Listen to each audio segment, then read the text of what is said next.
Hey, what's going on, everybody? It's BDF44 coming at you with another video. So, this is my initial reaction to Game 1 of the Western Conference Finals between the Denver Nuggets and the Los Angeles Lakers.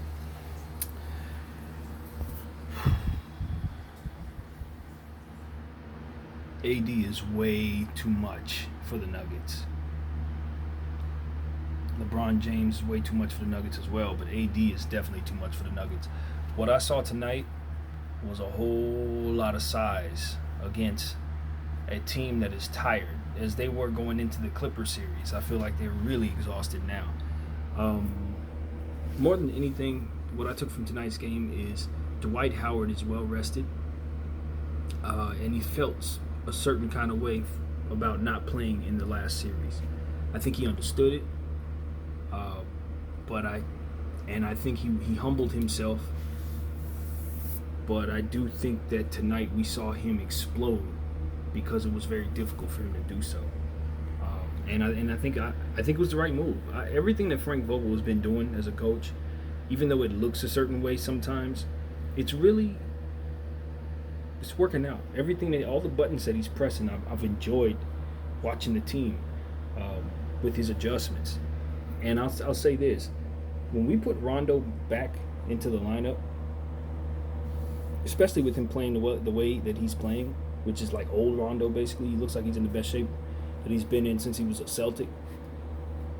If we have Rondo down there, suddenly LeBron James doesn't have to be the primary playmaker. He can be the recipient of some of these plays. And we know LeBron James is one of the best open court players in the history of the sport, if not the best open court player in the history of the sport.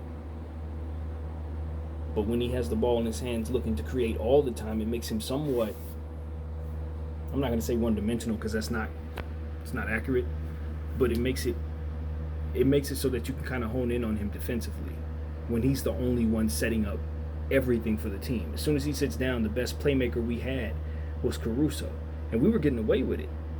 Now you bring in Rondo, not only do you have a facilitator, you have one of the best to ever do it. And he's in playoff mode. He's healthy. He's well rested, and he's seizing the moment. You can clearly see where the Laker experience, the vets that we picked up, it's just helping us in the situation. The Denver Nuggets are simply too young and too inexperienced to deal with this Laker team, and that's not even giving you the matchup issues that they have against the Lakers. I think tonight was somewhat of an anomaly because I do believe that the Denver Nuggets do a good job of adapting to what it is that they're seeing. They make pretty solid adjustments. But again, as I said in a couple videos before, Denver found themselves in those holes for a reason. Now, the fact they were able to dig themselves out of those holes was a testimony to their fight, their will, and determination, and all that other good stuff, those good qualities. But the reality is they also have bad habits, which put them in the holes in the first place. And that's why I said I believe that it's important that the Lakers understand that they are going to be up in this series, meaning you're going to have big leads. The key is to respect the Denver Nuggets more so than their previous opponents and make sure that you keep those leads. And I think the Lakers put that in motion about as well as I can hope for as a fan. When you're looking for effort, you're looking for exploitation of your strengths, and you're looking for intensity for 48 minutes on both sides of the floor, and just automatically understanding that you're going to need to put a team away and have that killer instinct. When you're looking for those type of things, you kind of hoping to see what I saw tonight from the Los Angeles Lakers. It was a nearly flawless performance, to be completely honest. And Jokic is going to have his hands full in this series. I said it before, and I'll say it now. The Clippers didn't have the kind of size that the Lakers have. So teams that are more so looking to be small or play small ball like Denver does, even though they have a big player, he's still someone who would prefer to create for others, shoot the three. He'll bang with you, but he's not going to be much of a threat physically for guys like Dwight Howard and Anthony Davis. He'll be able to get away with that against some guys, but you can see when you have multiple bigs, multiple physical bigs, it just becomes a situation where it's too much for Jokic. And we effectively held him to under, if I'm not mistaken, I have to look at the box score, but he had only like 2 assists going into the third quarter. I don't think it got too much better than that. So if we're keeping him from creating for others, we're really, really doing something good. And I said, the one thing you want to do with Jokic is play the pass, because he wants to pass twice before he shoots. Like, he would rather pass 2 times over, is what I'm trying to tell you. So always play the passing lanes when you're talking about a player such as Jokic. Just make him a shooter, and that's what we did tonight. The shots weren't necessarily falling for some of their players. Porter didn't really have that kind of a night tonight.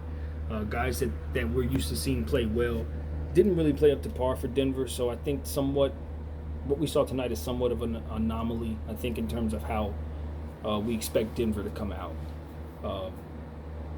But our size just, 2 things that I really, really like. We got out in transition about as much as you could expect to. And we capitalize on those opportunities. If we can continue to do that, we're going to end this series quickly. Again, just so much Anthony Davis. He walked out of there with 37 points. He got to the line quite a bit and kept Jokic in foul trouble, and that was extremely important. Jokic was pretty much playing in foul trouble the entire game, and that really, really contributed to our dominance as well. So, yeah, the free throw discrepancy is going to be something people talk about because it was pretty serious. But I think a lot of what I saw was just basically the Lakers pouncing on the Denver Nuggets, respecting their opponent, coming in with a certain level of intensity that Denver wasn't able to match. So we'll see what type of adjustments Denver makes. I'm curious to see if they're going to try to maybe incorporate Bol a bit more, because they did put him in garbage time, and to be honest with you, I don't think they have anyone else to throw it Anthony Davis. They're going to need him on the floor. So I think Mike Malone's going to come to that conclusion at some point, and we're going to probably see Bol down there. I know he's skinny, but that length is exactly what they're missing down there, because Jokic is just not enough. And if Anthony Davis and Dwight Howard are going off like we saw tonight, they're going to be fishing by next week. So it is what it is, man. There's a few other things I wanted to talk about as well. LeBron James said some things at the end of the press conference that I felt were really interesting. He essentially said that he was pissed off about how the MVP voting took place. Not necessarily that Giannis won and he didn't, but that he only received 15 votes. And, he felt that was just, something that angered him more or less. I found that to be interesting because I felt he was less angry, in my opinion, and more so using it as a fuel and motivation to remain focused. Obviously, when you get to this point in time in the playoffs, if you need extra things to keep you intense, then you're probably playing the wrong sport. And I would never accuse LeBron James of not being able to self-motivate. But I think when you get opportunities such as this, where you played better than the people are playing you for, it just gives you that much more fuel to go out there and perform with a chip on your shoulder. And that chip can propel you to your chip. And I think that's what LeBron James is engaging in right now. A little bit of psychological acrobats with his very own self. And I could be very wrong about that. I'm a strange mind, so I think people do things like that to psych themselves out all the time in sports. He wouldn't be the first one I've seen do something like that. But that's just the vibe that I got from the situation. Yes, he's angry to an extent, but not nearly as much as he's convinced himself he is.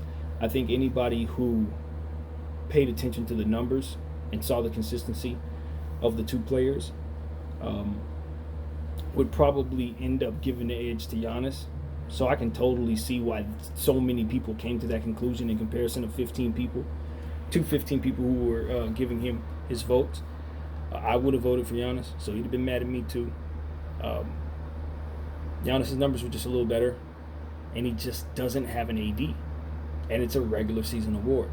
Now, Max Kellerman has said many times that he doesn't feel it should be a regular season award. It should be at the end of the playoff season after you've crowned a champion. I like that idea. I've always thought that was a better way of going, just simply because the playoffs count so much. and you have situations like these. How can I give Giannis MVP and Defensive Player of the Year when he's not even playing and the runner-up is? Both of the runner-ups are. Like, what are we talking about here? That there's something to be said for that, and I think the NBA needs to take a look at it. I like Giannis. I do. I think he earned it. He's my MVP. But he's not playing right now. And a guy like LeBron James is still around. That just doesn't add up. In terms of giving awards out and stuff like that, there's still more basketball to be played. And I think, too much emphasis is being put on a regular season when guys are actually load managing and things of that nature, just preparing for the playoffs, to which they wouldn't get hardware. I don't know. I guess you want to reward guys for playing a full 82 or whatever. Cool, whatever. But I would rather them give those awards out at the end of the season. So anyway, yeah, man, that's pretty much what I got. Very happy about that, but very focused as well. You're not going to see me get too excited around this time of year. I've seen way too much winning basketball to be excited right now. You know what I mean? That's how I feel. You can't get excited until the final buzzer of the final game when the trophy is in the air. Usually around this time of year, growing up watching Kobe, watching Shaq, watching those guys, this is not, for fan bases who have been used to winning, who know what it feels like to win and lose. It's not like for fan bases that are just happy to be there. A lot of they just don't know no better. They've never won. They don't really know. They don't have the memories that we have of being in these situations and having our heart broken, getting super excited about a conference finals and not doing nothing when you get there. It's happened too many times, and we've won too many times where we had our hearts up and down, up and down, up and down. So as a Laker fan, nah, you ain't gonna see me up here smiling and jumping around conference finals. What did Kobe say? Job not done. Job not done. We got 7 more wins. It's time to dig deep. I hope our team continues to stay healthy. That's what I'm hoping for. And I don't see anybody in front of us who can beat us, if I'm being completely honest. The 3 teams that are left, they're not better than the Lakers. If we do what we're supposed to do, we win the championship. It's that simple. My name is BDF44. Thanks for watching.